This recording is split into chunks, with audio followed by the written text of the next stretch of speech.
بسم الله الرحمن الرحيم.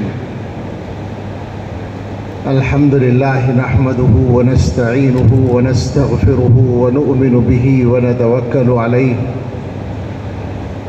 ونعوذ بالله من شرور أنفسنا ومن سيئات أعمالنا. من يهده الله فلا مضل له ومن يضلله فلا هادي له. ونشهد أن لا إله إلا الله وحده لا شريك له. ونشهد أن سيدنا ونبينا ومولانا محمدا عبده ورسوله صلى الله تعالى عليه وعلى آله وأصحابه وبارك وسلم تسليما كثيرا. آواز تیز نہ کریں ہلکا ہی رکھیں. اما بعد فاعوذ باللہ من الشیطان الرجیم. بسم اللہ الرحمن الرحیم.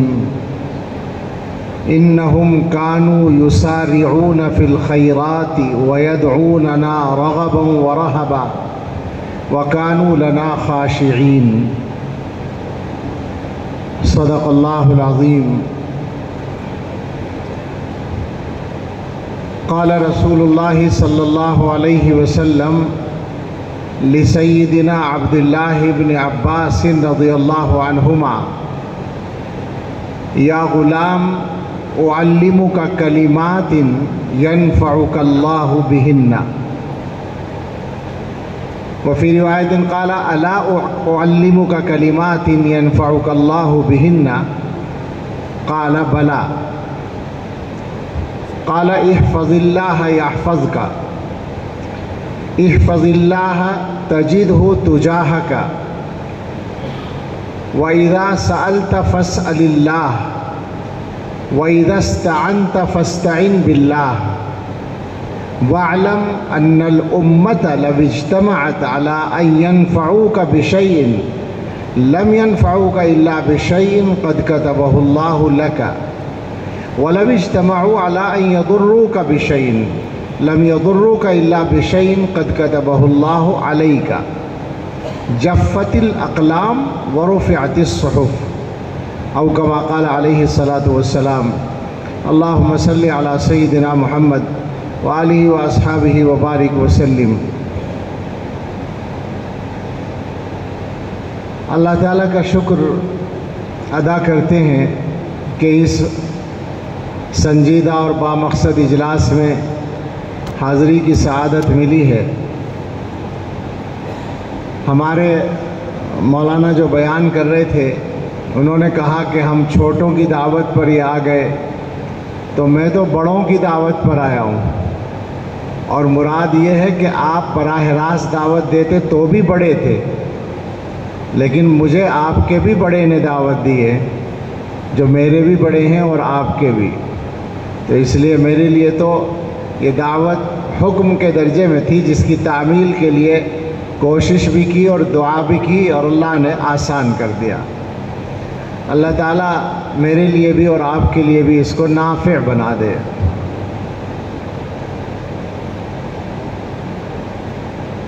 حضرت مولانا عبدالقوی صاحب دامت برکاتہم نے جو بیان فرمایا، میں اس کے آخری حصے میں پہنچا، اس لیے پوری تفصیلات تو نہیں سن سکا، یعنی پورا مضمون نہیں سن سکا. لیکن یہ بات طے ہے کہ مولانا کا خطاب جس طرح بھی ہو اور جس عنوان سے بھی ہو، ان کے بعد میرے جیسے آدمی کا بولنا بس یہ پروگرام کے نظام کی تکمیل ہی ہے. میرے ذہن میں دو تین باتیں ہیں. چونکہ جو مجمع سامنے ہے وہ ایک الگ انداز کا مجمع ہے، علماء کا مجمع. علماء کے مجمع کم ہوتے ہیں اس طرح سے. ہمارا یہ احساس ہے اور یہ امید ہے کہ صحیح احساس ہے کہ کسی بھی دینی بات کے سب سے اچھے مخاطب یا تو طلباء ہوتے ہیں اور یا اس سے بھی بڑھ کر علماء ہوتے ہیں. اور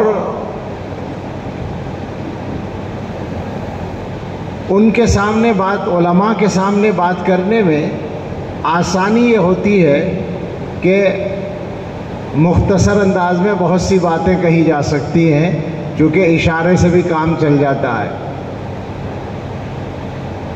پہلی بات جو ذہن میں آتی ہے اس زمانے کے حالات میں وہ یہ ہے کہ ہم اور آپ سب اپنے اس راستے پر جو اللہ نے ہمیں دیا ہے، اسلام کا راستہ، دین کا راستہ، ہدایت کا راستہ، اہل السنہ والجماعت کا راستہ، حضرات اکابر علماء دیوبند کا راستہ، اس راستے پر اپنا اعتماد مضبوط کریں۔ حالات اس طرح کے ہیں کہ بہت سارے مسلمانوں کا اسلام پر اعتماد متزلزل ہو رہا ہے، اور یہ اس بات کی دلیل ہے کہ ہمارا ایمان کمزور ہے اور ہم اللہ تعالیٰ کے وعدوں پر اتنا یقین نہیں رکھتے جتنا اسباب پر یقین رکھتے ہیں۔ تو پہلا پیغام ہم سب کے لیے بھی اور سارے مسلمانوں کے لیے یہ پہنچنا ضروری ہے ہر جگہ کہ ہم اپنا اعتماد بحال کریں پوری قوت کے ساتھ۔ وہ جو حدیث میں ذاقت عمل ایمان من رضی باللہ ربا وبالاسلام دینا وبمحمد رسولا، یہ معیار بتایا گیا ہے۔ یہ معیار ہر مسلمان کو حاصل کرنے کی فکر کرنی ہے، مگر علماء کے یہاں تو اس معیار میں 1% بھی کمی نہیں ہونی چاہیے۔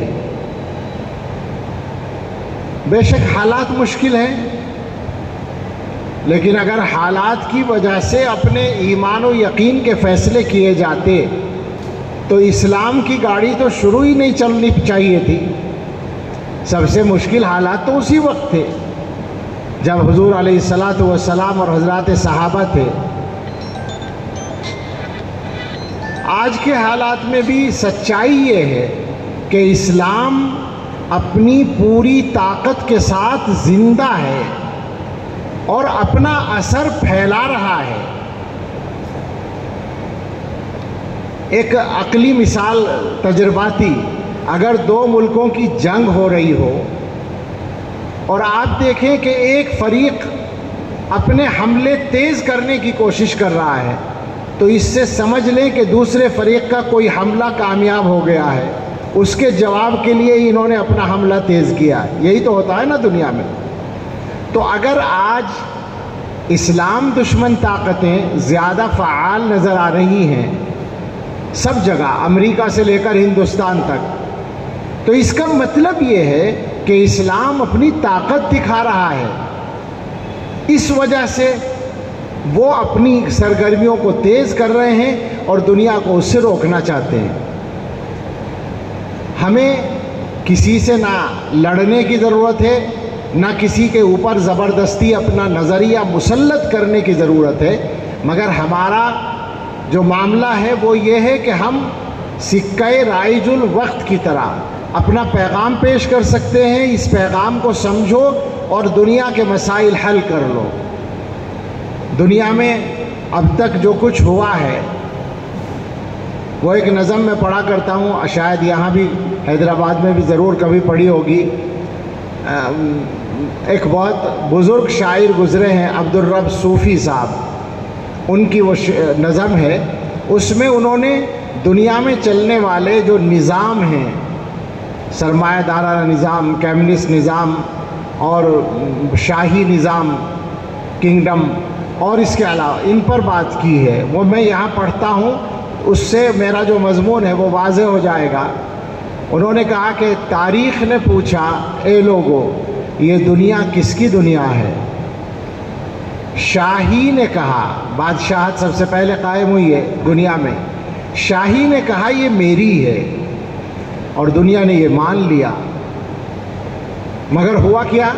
پھر تخت بچھے، ایوان سجے، گھڑیال بجے، دربار لگے، تلوار چلی اور خون بہے، انسان لڑے، انسان مرے، دنیا نے آخر شاہی کو پہچان لیا، پہچان لیا۔ تاریخ نے پوچھا پھر لوگوں یہ دنیا کس کی دنیا ہے؟ دولت نے کہا یہ میری ہے، سرمایہ دارانہ نظام۔ دولت نے کہا یہ میری ہے اور دنیا نے یہ مان لیا۔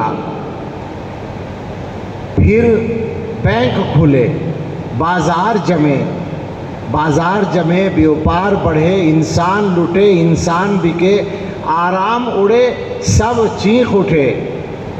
دنیا نے آخر دولت کو پہچان لیا۔ تاریخ نے پوچھا پھر لوگوں یہ دنیا کس کی دنیا ہے؟ اب تیسرا نظام آیا، کمیونسٹ نظام، کمیونزم، اس کو محنت سے تعبیر کیا۔ تاریخ نے پوچھا اے لوگوں یہ دنیا کس کی دنیا ہے؟ محنت نے کہا یہ میری ہے اور دنیا نے یہ مان لیا۔ پھر روح دبی، پھر پیٹ بڑھے، افکار سڑے، کردار گرے، ایمان لٹے، اخلاق جلے، انسان نرے حیوان بنے۔ دنیا نے آخر محنت کو پہچان لیا، سب کے تجربے ہو چکے ہیں۔ تاریخ نے پوچھا پھر لوگوں یہ دنیا کس کی دنیا ہے؟ مومن نے کہا اللہ کی ہے اور دنیا نے یہ مان لیا۔ پھر قلب و نظر کی صبح ہوئی، ایک نور کی لے سی پھوٹ بہی، ایک خودی کی آنکھ کھلی، فطرت کی صدا پھر گونج اٹھی۔ دنیا نے آخر آقا کو پہچان لیا۔ یہ ایک طرح سے تاریخ کا خلاصہ ہے، اور تاریخ میں جو بھی لکھا گیا ہو وہ الگ بات ہے، اس لیے کہ قلم کسی کا پکڑا نہیں جا سکتا، مگر دنیا کے زمین کے سینے پر جو سچائی پیش آئی ہے وہ اسی طرح پیش آئی ہے کہ جہاں کہیں اللہ کا یہ نظام نافذ ہوا ہے، انسانیت کے مسئلے حل ہوئے ہیں، اور جہاں اس سے جتنا دوری ہوئی ہے انسانیت اتنی پریشان رہی ہے۔ ہمارا اعتماد کم سے کم اتنا مضبوط ہونا چاہیے کہ ہم دنیا کو اس کی دعوت دے سکیں۔ اس کے لیے ضروری ہوگا کہ ہمارا اعتماد اللہ کی ذات پر ہو۔ میں نے جو حدیث پڑھی ہے وہ اس کا مضمون حقیقت میں یہی ہے۔ آپ حضرات سمجھ بھی گئے ہیں، لیکن دہرانے کے لیے اردو میں بات کر لیں کہ حضرت عبداللہ ابن عباس رضی اللہ تعالی عنہما حضور علیہ السلام کے پیچھے سوار تھے۔ وہ کہتے ہیں کہ کنت ردیف رسول اللہ صلی اللہ علیہ وسلم۔ حضور علیہ السلام کے لیے عبداللہ ابن عباس چچا زاد بھائی بھی تھے اور اولاد کی طرح تھے، بہت چھوٹے سے تھے۔ حضور علیہ السلام ان کے خالو بھی تھے حضرت میمونہ رضی اللہ عنہا کی وجہ سے، تو کبھی کبھی یہیں سو بھی جایا کرتے تھے خالہ کے گھر میں۔ تو حضور کی تربیت میں رہنے کا بہت موقع ملا۔ ایک دن حضور نے فرمایا کہ اے لڑکے یا غلام، کیا تجھے کچھ ایسی باتیں نہ سکھاؤں جن سے اللہ تجھے فائدہ پہنچائے؟ انہوں نے کہا ضرور سکھائیے۔ تو حضور علیہ السلام نے ارشاد فرمایا احفظ اللہ یحفظک، اللہ کے نام کی حفاظت کرو، اللہ تمہاری حفاظت کرے گا۔ احفظ اللہ تجدہ تجاہک، اور کہیں ہے تجدہ امامک۔ اللہ کے احکام اور اللہ کی حدود کی حفاظت کرو، اللہ کو اپنے سامنے پاؤ گے۔ یعنی اللہ تعالیٰ سے جیسا رشتہ تم قائم کرو گے ویسا تمہارے سامنے اللہ کی مدد آئے گی۔ بعض روایات میں اسی مضمون میں یہ لفظ بھی آیا ہے کہ اللہ سے خوشحالی میں اپنا رشتہ مضبوط رکھو تو پریشانی میں اللہ کو اپنے ساتھ پاؤ گے۔ اور اس کے بعد فرمایا اذا سألت فاسأل اللہ، جب مانگنا ہو اللہ سے مانگو۔ وَإِذَا اسْتَعَنْتَ فَاسْتَعِنْ بِاللَّهِ، اور جب مدد طلب کرنی ہو اللہ سے مدد طلب کرو۔ ابھی آپ جو مولانا کا مضمون سن رہے تھے وہ حقیقت میں اسی کی تعمیل ہے کہ ہمیں کسی اور سے مدد نہیں طلب کرنی، اللہ سے مدد طلب. یہ جو خدام دین کر رہے ہیں آپس میں تعاون، یہ اللہ سے مدد طلب کرنے ہی کا ایک طریقہ ہے.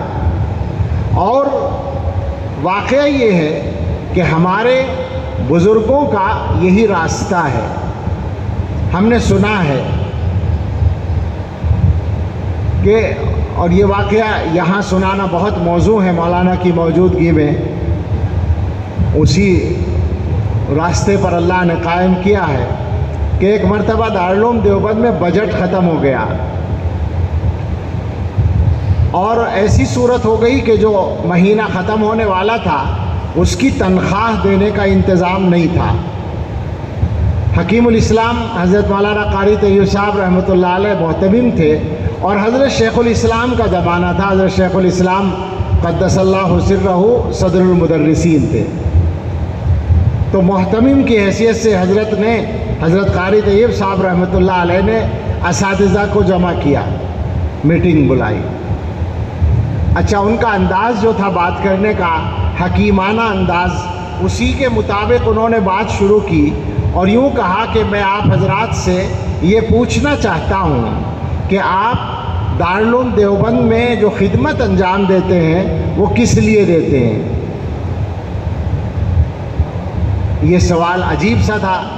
بس فوراً حضرت مدنی رحمۃ اللہ علیہ بولے، آپ کیا کہنا چاہتے ہیں؟ صاف کہیے، کیا مقصد ہے آپ کا؟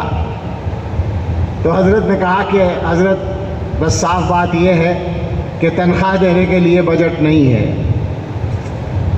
تو حضرت نے فرمایا، حضرت مدنی رحمۃ اللہ علیہ نے، کہ ان سے کیا پوچھتے ہیں، ان کی طرف سے میں جواب دیتا ہوں. یہی لہجہ تھا بولنے کا بھی، اور یہ لہجہ سنت کے اتباع میں تھا. یہ بیچ میں بول دوں، حضرت نے خود ایک مرتبہ یہ فرمایا تھا کہ میں تیز بھی بولنے پر قادر ہوں، میں بسرعت تقریر کرنے پر قادر ہوں، لیکن یہ توقف فی الکلام مجاہدہ کر کے حاصل کیا ہے، اس لیے کہ جناب رسول اللہ صلی اللہ تعالیٰ علیہ وسلم ٹھہر ٹھہر کر بولتے تھے، تو اپنی عادتوں کو بھی سنت کے تابع بناتے تھے. تو حضرت نے فرمایا کہ ان کی طرف سے میں کہتا ہوں کہ ہم تنخواہ کے لیے نہیں پڑھاتے، ہم اللہ کے لیے پڑھاتے ہیں، اور جیسے بھی حالات ہوں گے ہم پڑھائیں گے، اور دعا کر لیجئے. یہ حضرت نے کہا جی بہت اچھا، دعا کرا دیجئے. دعا کرا دی. چند دنوں کے بعد جتنی رقم کی ضرورت تھی پوری رقم ایک صاحب نے بھیجی، اور یہ بتایا کہ فلاں دن بیٹھے بیٹھے میرے دل میں بہت قوت کے ساتھ یہ داعیہ پیدا ہوا کہ دارالعلوم میں اتنی رقم پیش کر دوں. وہی وقت تھا جب یہاں دعا ہوئی تھی. تو یہ جو حضور علیہ الصلاۃ والسلام فرما رہے ہیں، اذا سألت فاسأل اللہ واذا استعنت فاستعن باللہ، اس کے بعد جو مضمون ہے وہ زیادہ واضح طور پر میرے شروع والے مضمون سے جڑا ہوا ہے کہ ہم اللہ پر بھروسہ رکھیں اور دنیا کے حالات سے اور دنیا کی طاقتوں سے اپنے دلوں میں کوئی خوف محسوس نہ کریں. فرمایا وَاعْلَمْ أَنَّ الْأُمَّةَ لَوْ اجْتَمَعَتْ عَلَىٰ أَن يَنْفَعُوكَ بِشَيْءٍ لَمْ يَنْفَعُوكَ إِلَّا بِشَيْءٍ قَدْ كَتَبَهُ اللَّهُ لَكَ. یاد رکھو کہ سارے لوگ اگر متفق ہو جائیں تمہیں کوئی فائدہ پہنچانے پر، تو وہی فائدہ پہنچا پائیں گے جو اللہ نے تمہارے لیے لکھ رکھا ہے. وَلَوِ اجْتَمَعُوا عَلَىٰ أَن يَضُرُّوكَ بِشَيْءٍ لَمْ يَضُرُّوكَ إِلَّا بِشَيْءٍ قَدْ كَتَبَهُ اللَّهُ عَلَيْكَ. اور اگر سارے لوگ متفق ہو جائیں اس بات پر کہ تمہیں کوئی نقصان پہنچائیں، تو وہی نقصان پہنچا پائیں گے جو اللہ نے تمہارے لیے لکھ رکھا ہے. جفت الاقلام ورفعت الصحف، تقدیریں لکھ کر قلم خشک ہو چکے ہیں اور صحیفے اٹھائے جا چکے ہیں. دنیا میں جو ہونا ہے وہ طے ہو چکا ہے. لہٰذا دنیا کے ڈر سے اپنے یقین کو کمزور کرنا یہ آخری درجے کی نادانی ہے. جو کچھ مقدر میں ہے وہ مقرر ہے، وہ طے ہے، وہ ہونا ہے. انسان کو دنیا میں سب سے زیادہ جس چیز کا ڈر ہوتا ہے، خطرہ محسوس ہوتا ہے، وہ اپنی جان ہے کہ بھئی ہم حق کے راستے میں اگر مضبوطی سے رہیں گے تو کہیں مارے نہ جائیں۔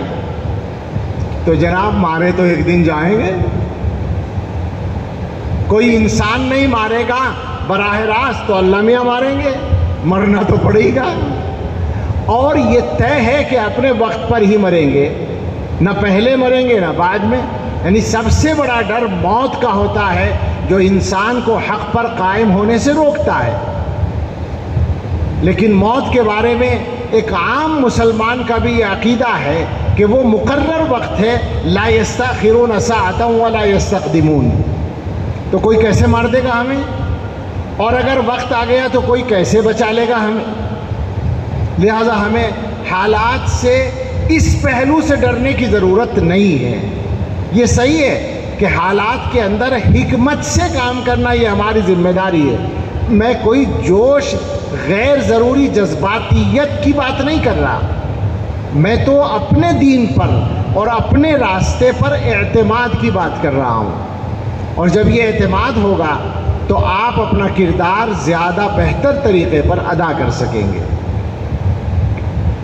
قرآن کریم کی ایک آیت میں نے پڑھی تھی، اگلی بات اس کے ضمن میں یا اس کی روشنی میں عرض کرتا ہوں، وہ یہ ہے کہ ہم لوگ جو خدام دین ہیں، بڑا شاندار نام رکھا ہے آپ نے، خدام دین ہیں ہم لوگ۔ یہ واقعہ ہے کہ خدمت گزار ہیں، اور یہ سعادت ہے ہماری، یہ اللہ اور دین پر احسان نہیں ہے کہ ہم خادم ہیں۔ منت منع کے خدمت سلطان ہمیں کنی، منت شنا سزو کے بخدمت بداشتت۔ یہ احسان مت رکھو کہ بادشاہ کی خدمت کرتے ہو، اس کا احسان مانو کہ اس نے تمہیں خدمت میں رکھا ہے۔ میں سچ کہتا ہوں آپ سے کہ دنیا کے حالات میں دنیا والوں کی حوصلہ شکنی سے آپ چاہے جتنے پریشان ہو جاتے ہوں، لیکن اگر آپ اخلاص کے ساتھ کام کرتے ہیں تو جنت میں جا کر جب آپ کو اس کا نتیجہ ملے گا اور اس کی جزا ملے گی تو بڑے بڑے لوگ آپ پر رشک کریں گے۔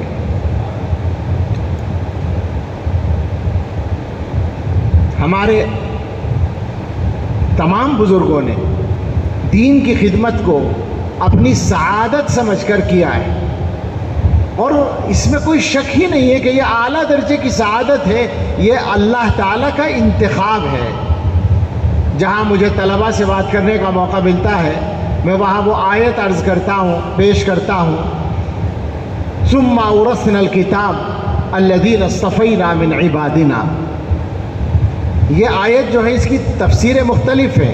ایک تفسیر تو یہ ہے کہ سارے مسلمان مراد ہیں، سب مسلمان قرآن کے وارث ہیں، ان میں 3 طبقات ہیں، فَمِنْهُمْ ظَالِمٌ لِنَفْسِهِ وَمِنْهُمْ مُقْتَصِدٌ وَمِنْهُمْ سَابِقٌ بِالْخَيْرَاتِ بِإِذْنِ اللَّهِ۔ ایک رائے یہ ہے کہ اس کا جو مصداق ہیں وہ علماء ہیں، وہ طلباء ہیں، وہ ہیں جو علوم قرآن کے لیے منتخب کیے گئے ہیں۔ اسی لیے ہم یہ کہتے ہیں کہ آپ کا یہ انتخاب اللہ کی طرف سے ہے، اور یہ کوئی زبردستی کی بات نہیں ہے کہ خواہ اپنی فضیلت بیان کر رہے ہیں، بلکہ آپ اس پر غور کریں کہ آپ جیسی ذہانت اور صلاحیت کے یا آپ سے زیادہ ذہانت کے آپ کے بھائی اور آپ کے رشتہ دار ہوں گے یا نہیں۔ ان سے تو یہ کام نہیں لیا گیا، آپ سے لیا جا رہا ہے۔ یہ ٹھیک ہے کہ اس کام میں مشکلات ہیں، مگر کام یہ اتنا بڑا ہے کہ اس کام سے امت کو آپ سنبھال رہے ہیں۔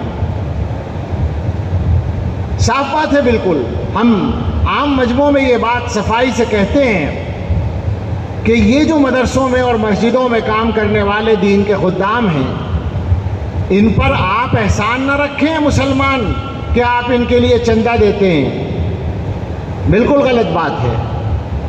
مجھے یاد آیا اچانک ایک مرتبہ، شاید علی گڑھ میں تھا میں، ایک اخباری نمائندے صاحب پیچھے لگ گئے کہ کچھ انٹرویو لینا ہے، پیچھے نہیں چھوڑا نہیں انہوں نے تو بولنا پڑا۔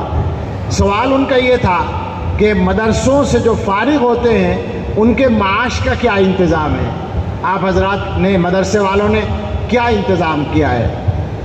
تو میں اس کے سوال کو سمجھ گیا، لیکن میں نے سادہ انداز میں جواب دیا۔ میں نے کہا اکثر بچے ہمارے مدرسوں ہی میں پڑھانے لگ جاتے ہیں، اور کچھ بچے مسجدوں میں لگ جاتے ہیں، امام بن جاتے ہیں، کچھ تھوڑے بہت کاروبار وغیرہ میں چلے جاتے ہیں۔ تو وہ فوراً بولا کہ یہ تو کوئی انتظام نہ ہوا، یہ تو قوم پر بوجھ بننا ہوا۔ اب مجھے موقع ملا، میں نے کہا آپ کے دماغ پر بوجھ ہے، قوم پر بوجھ نہیں ہے۔ میں نے کہا آپ کے دماغ پر بوجھ ہے، قوم پر بوجھ نہیں ہے۔ تو وہ بیچارہ عجیب اس کی حالت ہوئی۔ میں نے کہا نہیں، میں آپ کی توہین نہیں کرنا چاہتا، بات سمجھانا چاہتا ہوں۔ میں نے کہا مجھے بتائیں کہ دنیا میں جتنی قومیں ہیں، جتنے مذاہب کے لوگ ہیں، ان کی مذہبی خدمات انجام دینے والے جو لوگ ہوتے ہیں، ان کی معاشی کفالت کون کرتا ہے؟ ہندوؤں میں مندروں کے جو مہنت اور پجاری ہیں، ان کی معاشی کفالت کون کرتا ہے؟ عیسائیوں کے جو پادری ہیں جو گرجا چلاتے ہیں، یہودیوں کے جو ربائی ہیں، اور ہر مذہب کے جو مذہبی طبقے کے لوگ ہیں، ان کی معاشی کفالت کون کرتا ہے؟ وہی قوم کرتی ہے یا کوئی اور کرتا ہے؟ اب وہ دیکھ رہا ہے بات تو صحیح تھی۔ میں نے کہا کوئی اس کو بوجھ نہیں سمجھتا، کوئی عار کی بات نہیں سمجھی جاتی۔ تو اگر مسلمان ایسا کرتے ہیں تو یہ کوئی بوجھ کی بات بھی نہیں ہے، اور ہمارے لیے عار کی بات بھی نہیں ہے، بلکہ اس سے بڑھ کر ہمارا یہ احسان ہے کہ ہم قوم کے اس مال کو بھی قبول کر لیتے ہیں جو قوم کو خامخواہ دینا ہی تھا، زکوٰۃ۔ مطلب ہے کہ میں نے اس کو بھی اپنا ہی احسان بنا دیا۔ بھائی ظاہر بات ہے، اصل تو ذمہ داری یہ تھی کہ تم الگ سے ہماری ذمہ داری اٹھاتے اور ہماری تنخواہوں کا انتظام کرتے۔ ہم یہ کر رہے ہیں کہ کچھ وہ لے لیتے ہیں اور کچھ یہ لے لیتے ہیں، تمہارا فرض بھی ادا ہو جاتا ہے اور کچھ کام میں آسانی بھی ہو جاتی ہے، تو یہ تو ہمارا احسان ہے تمہارے اوپر۔ اس سے آگے بڑھ کر ایک بات ہے جو حکیم الامت نے کہی تھی، حضرت اقدس حکیم الامت نور اللہ مرقدہ نے، اور ظاہر ہے ایسی بات اتنے بڑے آدمی کے منہ سے جچتی ہے۔ میرا خیال ہے کہ 1320 یا 30 ہجری میں 100 سال پہلے کی بات ہے، میرٹھ میں معتمر الانصار کا جلسہ تھا، اور شاید مدرسوں پر کوئی تبصرہ تھا۔ تو حضرت اقدس نے فرمایا مسلمانوں کو مخاطب کر کے کہ تم جو مدرسوں کا تعاون کرتے ہو، چھوڑ دو تعاون کرنا۔ یہ جو مدرسوں میں پڑھنے پڑھانے والے لوگ ہیں، ان میں سے کوئی چاول کی دکان کر لے گا، کوئی آٹے کی دکان کر لے گا، کوئی کپڑے کی دکان کر لے گا، ان کی روزی روٹی کا کام تو ہو جائے گا، مگر تمہارے بچے 50 سال میں ہندو ہوں گے، یہودی ہوں گے، عیسائی ہوں گے۔ اور ہم اس زمانے میں تھوڑی سی ترمیم کرنے کی تو گنجائش رکھتے ہیں کہ 50 سال کی مدت بہت لمبی ہے، آج تو 5 سال بھی نہیں لگیں گے۔ میں اسی بات کو ذرا سا اور دوسرے انداز سے کہا کرتا ہوں لوگوں سے کہ مجھے یہ بتاؤ ایمانداری سے، اور بالکل عام فہم باتیں ہر آدمی مانتا ہے، کہ یہ علماء جو مدرسوں میں کام کر رہے ہیں، ان کو جو تنخواہ ملتی ہے، اگر یہ مدرسے میں اور مسجد میں کام نہ کریں، کاروبار کریں یا کوئی اور ملازمت کریں، تو بتاؤ اس تنخواہ سے زیادہ آمدنی ہوگی یا نہیں ہوگی؟ ہر آدمی کہتا ہے بالکل ہوگی۔ تنخواہوں کے نام پر تو بس کام چلاؤ ہو رہا ہے معاملہ، ضرورت پوری کرنے کی حتی الامکان کوشش کی جاتی ہے۔ تو میں کہتا ہوں کہ جب یہ زیادہ کما سکتے ہیں دوسرے راستے سے، تو اس راستے کو چھوڑ کر اس راستے میں ان کا لگنا یہ خدمت نہیں تو اور کیا ہے، اور تمہارے اوپر احسان نہیں تو اور کیا ہے۔ اعتماد پیدا کریں مولانا، آپ اعتماد پیدا کریں۔ آپ کسی کے ممنون کرم نہیں ہیں، صرف اللہ کے ممنون کرم ہے۔ احسان ہے تو رب العالمین کا ہے، اور اس کے احسان کے سامنے ہم سر جھکاتے ہیں اور 1000 بار 1,00,000 بار اس کا شکر ادا کرتے ہیں۔ اے اللہ، تیرا کرم ہے کہ تو نے ہمیں اس لائن سے وابستہ کیا ہے۔ ہم تو اللہ مانگتے ہیں ہمیں بھی مرتے دم تک اور ہماری نسلوں کو بھی اسی کام میں لگائے رکھیے۔ ہم اسی کو خیر سمجھتے ہیں اور اس کو اللہ تعالیٰ کی سب سے بڑی نعمت سمجھتے ہیں۔ جب یہ صورتحال ہے تو پھر ہماری ذمہ داریوں کو ادا کرنے کے لیے ہماری شخصیت کے اندر جو بات چاہیے، اس کے لیے بطور نمونہ یہ آیت میں نے پڑھی ہے جو اللہ رب العزت کی طرف سے حضرات انبیاء علیہم السلام کی شخصیات پر ایک مختصر مگر جامع ارشاد ہے۔ سورہ انبیاء ہی ہے شاید یہ، انہم کانوا یسارعون فی الخیرات۔ بہت سارے انبیاء علیہم السلام کے نام آئے ہیں، اور ان کے ناموں کے بعد باری تعالیٰ نے یہ ارشاد فرمایا، انہم کانوا یسارعون فی الخیرات۔ یہ جو انبیاء تھے یہ خیر کے کاموں میں مسابقت کرتے تھے، آگے بڑھتے تھے خیر کے کاموں میں، یعنی تمام خیر کے کاموں میں۔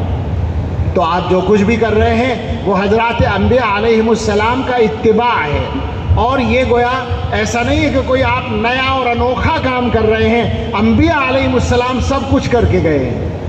تو آپ اگر کر رہے ہیں تو دل سے ذہن سے یہ نکال دیں کہ ہم نے کوئی بڑا کارنامہ انجام دیا، مگر یہ بھی ذہن میں رکھیں کہ ہم ایک اچھا کام کر رہے ہیں، سنت انبیاء پر چل رہے ہیں۔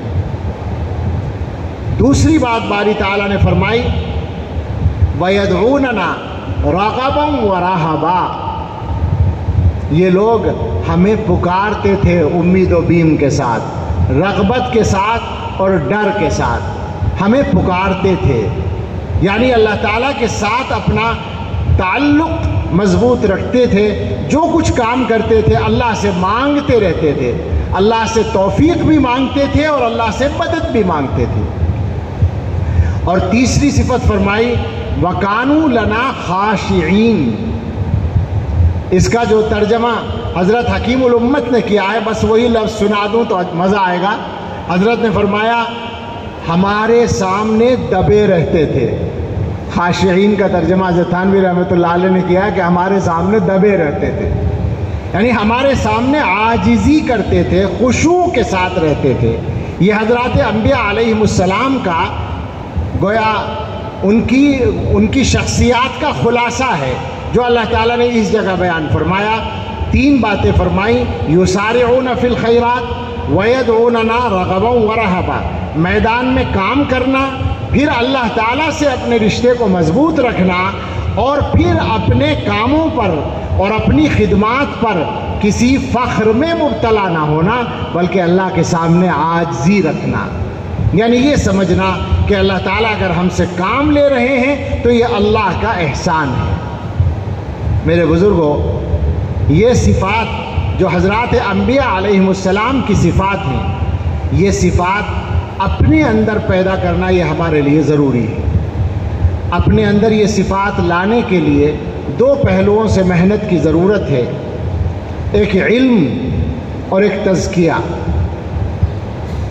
ہمارے حصے میں کہا کرتا ہوں آج کل یہ بات کہ ہم جیسے کمزوروں کے حصے میں بہت نازک زمانہ آیا ہے، نازک زمانہ۔ میں یہ نہیں کہہ رہا کہ مشکل تو پہلے بھی یقیناً ہم سے زیادہ مشکلات کا ہمارے بڑوں نے سامنا کیا، مگر نزاکت بہت ہے، ذرا سا پیر پھسلا اور معاملہ بگڑا۔ حالات ایسے ہیں، اسباب ایسے ہیں، وسائل ایسے ہیں۔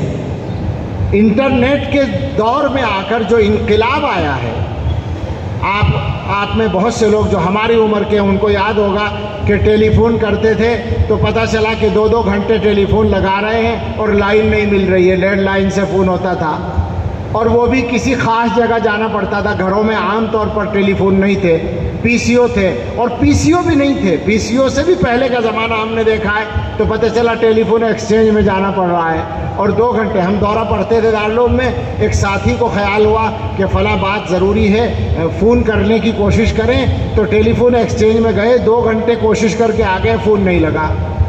ایسا زمانہ تھا۔ آج کیا صورتحال ہے آپ دیکھ رہے ہیں، کتنی تبدیلی آ گئی۔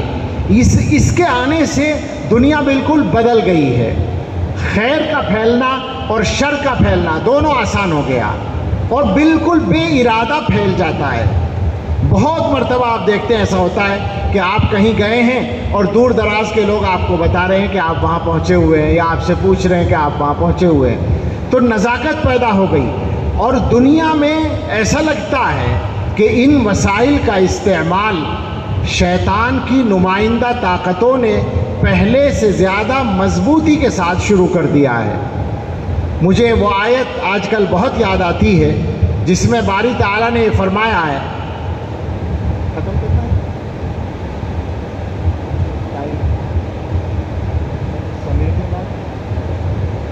باری تعالیٰ نے فرمایا وَكَذَلِكَ جَعَلْنَا لِكُلِّ نَبِيٍّ عَدُوًّا شَيَاطِينَ الْإِنسِ وَالْجِنِّ، ہم نے ہر نبی کے لیے کچھ دشمن بنائے جو شیاطین ہیں، انسانوں میں سے اور جنات میں سے۔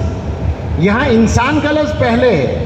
مجھے ایسا لگتا ہے کہ انبیاء کا جو مشن ہوتا ہے اس مشن کے مقابلے میں جو انسانی شیطان ہیں وہ زیادہ کام کرتے ہیں۔ تو آج یہی ہو رہا ہے، اور ظاہر ہے کہ آپ کا مشن وہی ہے۔ آپ کا مشن کیا ہے؟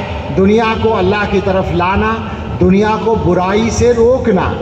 اب حالات ایسے ہیں کہ برائی کا حملہ دنیا والوں پر نہیں، ہمارے اوپر ہے۔ کون بچ پا رہا ہے؟ انٹرنیٹ کی وجہ سے، موبائل کی وجہ سے دنیا کی ہر بری سے بری حرکت ہم تک پہنچی ہوئی ہے۔ اللہ ہی جس کو بچا لے وہ بچ سکتا ہے، ورنہ بچنا بہت مشکل ہو گیا۔ یہ حملہ ہے، شیطانی طاقتوں کا مشن ہے جو وہ پوری طاقت سے پورا کرنے کے لیے محنت کر رہی ہیں۔ اس کا مقابلہ کیسے ہوگا؟ آسانی سے نہیں ہوگا۔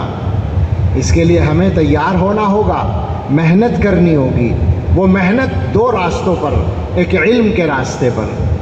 علم کے اعتبار سے ویسے تو علماء سے کوئی بھی بات کرتے ہوئے دل میں تکلف ہوتا ہے کہ ہم کیا اور ہماری حیثیت کیا، لیکن علم کی بات کریں تو ہمیں کچھ نہیں آتا، آپ سے کیا کہیں۔ مگر سچی بات یہی ہے کہ شدید ضرورت ہے اس بات کی کہ ہم سب اپنا علم بڑھائیں۔ اور معاف کریں مجھے میری گستاخی کو، اس مجمع میں بھی زیادہ لوگ تو عمر میں مجھ سے چھوٹے ہی ہیں، مرتبے میں تو سب بڑے ہیں، اور فضیلت میں اللہ کی قسم سب بڑے ہیں، لیکن عمر کا ایک فائدہ ہوتا ہے۔ عمر بھی نہ ہو تو سفید داڑھی کا ہی ایک فائدہ ہوتا ہے، آسانی ہو جاتی ہے۔ تو میں گستاخی کر لوں، میں ایک ٹیسٹ آپ کو بتاتا ہوں، میں نہیں پوچھتا، آپ اپنا ٹیسٹ خود کریں۔ وہ ٹیسٹ یہ ہے کہ 1 سال پہلے آپ کا علم جتنا تھا اس 1 سال میں کتنا اضافہ ہوا؟ کیا خیال ہے؟ سوچئے گا تو میں معافی کے ساتھ کہوں گا کہ آپ کو اپنے سے شرم آئے گی۔ عربی میں کہا گیا ہے من استوى یوماہ فہو فی الخسران، جس کے 2 دن برابر ہوں، گزرا ہوا کل اور آج کا دن دونوں برابر ہیں، تو وہ خسارے میں ہے۔ یہ آسانی سے مثال سے سمجھ لیں، دکان کرتا ہے ایک آدمی، کل بھی اس کی جو کیا کہیں گے، اس کی جو دولت تھی وہ 50 لاکھ روپے تھی، آج بھی 50 لاکھ ہے، 1 ہفتے کے بعد بھی 50 لاکھ ہے، تو وہ کیا کہے گا؟ کام نہیں چل رہا، نقصان میں ہے۔ ہونا یہ چاہیے کہ کل 50 لاکھ تھی تو آج 50 لاکھ 10,000 20,000 50,000 کچھ تو بڑھے۔ تو اسی طرح سوچیں، روزانہ علم پڑھنا چاہیے، اور ہمارا حال یہ ہے کہ ہمارا علم ہفتہ بھر پہلے جو تھا، یا مہینہ بھر پہلے جو تھا، یا شاید سال بھر پہلے جو تھا، وہاں کا وہیں کھڑا ہوا ہے۔ کیسے کام چلے گا؟ علم تو بہت بڑا سمندر ہے، لہٰذا یہاں سے آپ طے کر کے اٹھیں کہ ہر دن اپنے علم میں اضافہ کرنا ہے، پڑھنا ہے۔ پڑھیے، روزانہ پڑھیے، ایک ایک کتاب روزانہ پڑھیے، 150 صفحے روزانہ پڑھیے، لازم کر لیجئے اپنے لیے، اور دیکھیے پھر آپ کو شریعت کے سمجھنے میں، مسائل کے حل کرنے میں اور امت کی رہنمائی کرنے میں کتنی آسانی ہوتی ہے، کتنی کامیابی ملتی ہے۔ اور دوسرا راستہ جس پر محنت کی ضرورت ہے میرے بزرگوں، میں اس احساس کے ساتھ بات کرتا ہوں کہ میرا تو یقین ہے 100% کہ میرے جیسا گناہگار اس مجمع میں ہو نہیں سکتا۔ اس کے بعد میں اپنی اصلاح کے لیے بھی اور آپ کے لیے بھی کہتا ہوں کہ جب تک ہم اپنے تزکیے پر محنت نہیں کریں گے تو ہماری خدمات میں جان نہیں آئے گی، رنگ نہیں آئے گا، مزہ نہیں آئے گا، تاثیر نہیں آئے گی۔ یہ پکی بات ہے۔ میں اس بات کو کہا کرتا ہوں، آپ میں سے شاید بعض لوگوں نے سنا بھی ہوگا، علماء جو علماء مدرسوں میں ہیں یا مسجدوں میں، خاص طور سے مساجد کے ائمہ ہر ہفتے بیان کرتے ہیں جمعے میں، اس کے علاوہ بھی بیان کرتے ہیں، مدرسوں کے جلسوں میں بیانات ہوتے ہیں۔ اگر ملک بھر میں دیکھیں تو لاکھوں بیانات ہر سال ہوتے ہیں۔ نتیجہ کیا نتیجہ نکلتا ہے؟ میں یہ نہیں کہہ رہا ہوں کہ کوئی فائدہ نہیں ہوتا، فائدہ ہوتا ہے، دماغ ذہن ٹھیک ہوتا ہے لوگوں کا کچھ نہ کچھ، مگر بدلنے کی ضرورت ہے دل کو۔ آسان کروں میں اس بات کو کہ ایک آدمی میرے جیسا گناہگار نماز کے موضوع پر 1 گھنٹہ بیان کرتا ہے، مجمع سنتا ہے، اور مجمع میں کوئی ایک آدمی بھی ایسا نہیں ہوتا جو اس بیان کے بعد نمازی بن جائے۔ میرے جیسا گناہگار کوئی بیان کرتا ہے جھوٹ پر، 1 گھنٹہ بیان کرتا ہے، اس مجمع میں کوئی ایک آدمی بھی نہیں ہوتا جو جھوٹ سے توبہ کر کے اٹھے۔ یہ تبدیلی کیوں نہیں آتی؟ وہ مانتا ہے کہ مولانا نے بہت اچھا بیان کیا، مگر بدلتا نہیں اپنے آپ کو، اس لیے کہ بدلنے کے لیے یہاں سے نکلنا ضروری ہے۔ دل سے نکلے گا تو دل تک پہنچے گا، ابھی دماغ سے نکل رہا ہے، دماغ تک جا رہا ہے۔ محنت کی ضرورت ہے، اس پر ضرور آپ غور کریں۔ میں کسی کو متعین نہیں کر رہا ہوں، یا آپ جانیں، اپنے بزرگوں کے بتائے ہوئے نہج کے مطابق آپ انتخاب کریں، مگر اس کو لازم کر لیں اپنے لیے، اس لیے کہ وَيَدْعُونَنَا رَغَبًا وَرَهَبًا وَكَانُوا لَنَا خَاشِعِينَ اس کے بغیر نہیں پیدا ہوتا۔ اس کے بغیر تو صاف کہتا ہوں، معاف کیجئے گا، جتنی بھی خدمت کرتا ہے آدمی تکبر پیدا ہوتا ہے، بڑائی پیدا ہوتی ہے، اور یہ وہ بڑائی جو ہے یہ وہ برائی ہے۔ بڑائی اتنی بڑی برائی ہے کہ ہزاروں برائیوں کو جنم دیتی ہے۔ یہ جو ہمارے آپس کے اختلافات بے وجہ بڑھتے ہیں، کیوں بڑھتے ہیں؟ بڑائی کی وجہ سے اور حسد کی وجہ سے، دو ہی چیزیں ہیں۔ میں اپنے آپ کو بڑا سمجھتا ہوں، میں دوسرے کی بڑائی تسلیم کرنے کو تیار نہیں۔ میں اپنے آپ کو اچھا سمجھتا ہوں، لہٰذا اس کو اگر اللہ عزت دیتا ہے تو مجھے برداشت نہیں۔ یہ ہمارا کردار ہی ہے، کہیں اور کی بات تو نہیں ہے۔ ضرورت ہے ہم اپنے آپ کو بدلیں، بدلنا شدید ضرورت ہے، اس لیے کہ اللہ نے اس کام میں لگایا ہے تو یہ ذمہ داری اعلیٰ معیار پر پوری کرنی ہے، تو اس کے علاوہ کوئی راستہ نہیں کہ ہمیں اپنے آپ کو اس کے لیے پورے طور پر تیار کریں۔ حالات کا تقاضا یہی ہے۔ میں تو یہ سمجھتا ہوں کہ مولانا کو مبارکباد دی جائے اور ان حضرات کو کہ اس طرح سے اس مشن بنا کر، مہم بنا کر اس طرح سے کام کرتے ہیں۔ ٹرسٹ کے کاموں کا تو ایک مستقل موضوع ہے اور اس کی الگ سے داد دینے کی ضرورت ہے، وہ اپنی جگہ ہے، اور یقیناً یہ بہت بڑا کام ہے کہ اللہ نے دنیا میں یہ مزاج رکھا ہے کہ اجتماعی کام سے آسانی ہو جاتی ہے۔ کسی ایک آدمی سے کہا جائے کہ تعاون کر دو، نہیں کر پائے گا، اکٹھا کر لیا جائے بہت کچھ ہو جاتا ہے۔ تو یہ اس فطری اصول کو استعمال کرنے کا بہترین نمونہ ہے، اور یہ قابل تقلید نمونہ ہے۔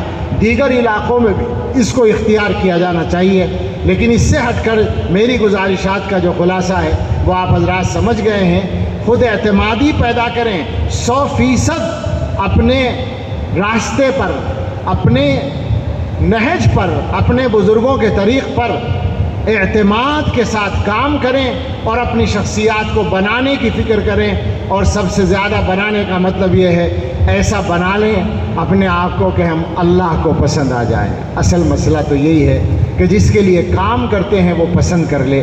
اللہ تعالیٰ مجھے بھی توفیق دے اور آپ کو بھی توفیق دے، اور اس کو ہمارے لیے آسان فرمائے۔ آمین۔ وآخر دعوانا ان الحمد للہ رب العالمین۔